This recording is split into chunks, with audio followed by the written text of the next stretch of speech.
Bem, turma, só para reforçar o que a gente viu na nossa videoconferência, que foram algumas dicas que eu chamei a atenção de vocês do material que a gente já estudou.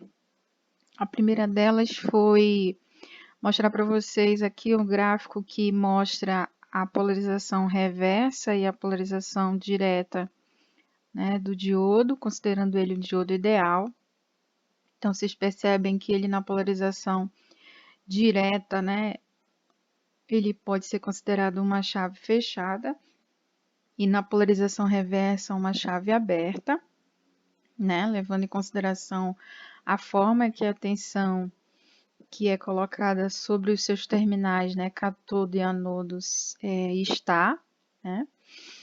Outra coisa que a gente chamou atenção foi em relação à curva característica, que cada diodo ele possui a sua curva característica.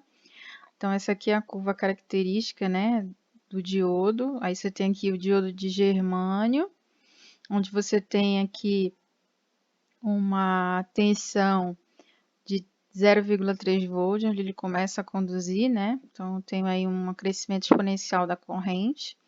E aqui o diodo de silício, né? A curva do diodo de silício. Aí você percebe que a tensão já é em torno de 0,7.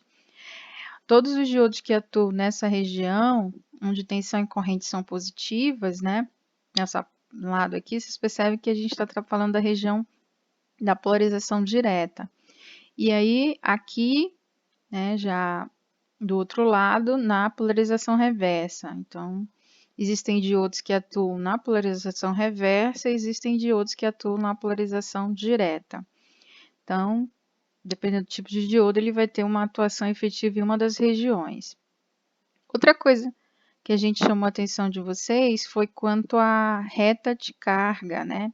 O que é a reta de carga? Na verdade, é um método que a gente tem para determinar a região de trabalho do diodo. Então, a reta de carga ela surge a partir do cálculo de dois pontos, que seria a corrente de saturação e a tensão de corte.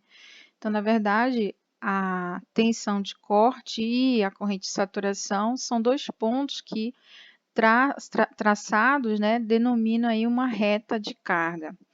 E aí, aqui a gente tem um exemplo mais claro disso, que eu tenho uma curva característica de um diodo, onde o seu ponto de saturação é 44 miliampere e o ponto de corte do diodo é 2,2. Então, aí traçou-se a reta e essa reta ela fez uma interseção com a curva do diodo. E aí surgiu um ponto aqui no meio chamado de ponto quiescente, ou ponto Q, ou ponto de trabalho. Esse ponto, gente, ele define a região de trabalho do diodo. Então, aí você tem dois pontos que são, na verdade, os pontos ideais de trabalho desse diodo. Aqui, nesse caso, a gente tem um ponto ideal de VD de 1,2 volts e uma corrente de 20 miliampere. Então, o ideal é que o diodo fique atuando nessa região, não se aproximando nem tanto da saturação e nem tanto do corte, né? Então, seria uma forma da gente ter essas definições mais claras usando essa técnica da reta de carga. Outra coisa que a gente chamou a atenção foi em relação ao multímetro, né? Digamos, medir o diodo, ver se o diodo tá bom, né? Bom estado através do multímetro. E aí, esse equipamento, como vocês viram, ele possibilita diversas medidas, dentre elas a verificação do funcionamento do diodo. E aí a gente viu que para poder fazer esse teste, é claro, posiciona a escala, né, na escala de diodo, e aí eu polarizo o diodo diretamente com as pontas de prova, né, do meu multímetro. Se acontecer dele estar bom, na medida direta, a gente vai ter um valor de resistência aí de 200 a 900 ohms, né, aparecendo no visor aí do nosso multímetro. E se ele estiver bom e estiver na medida inversa, ou seja, polarizado reversamente, a gente vai ter aí apresentando uma alta resistência no visor do multímetro.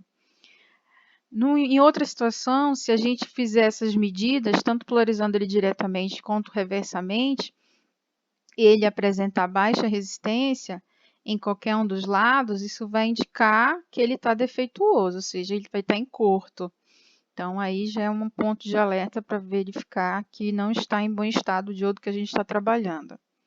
Isso que a gente está falando é isso, ó, polarizar o diodo diretamente, uma medida direta, e ele vai estar marcando entre 200 a 900 de medida, e polarizar reversamente, ele vai estar marcando uma alta resistência. Aqui a gente mostra, ó, isso mais claro, ó, polarizando reversamente, você percebe que a ponta de prova negativa está no cátodo e a ponta de prova positiva está no anodo. Ele está marcando esse valor, né? E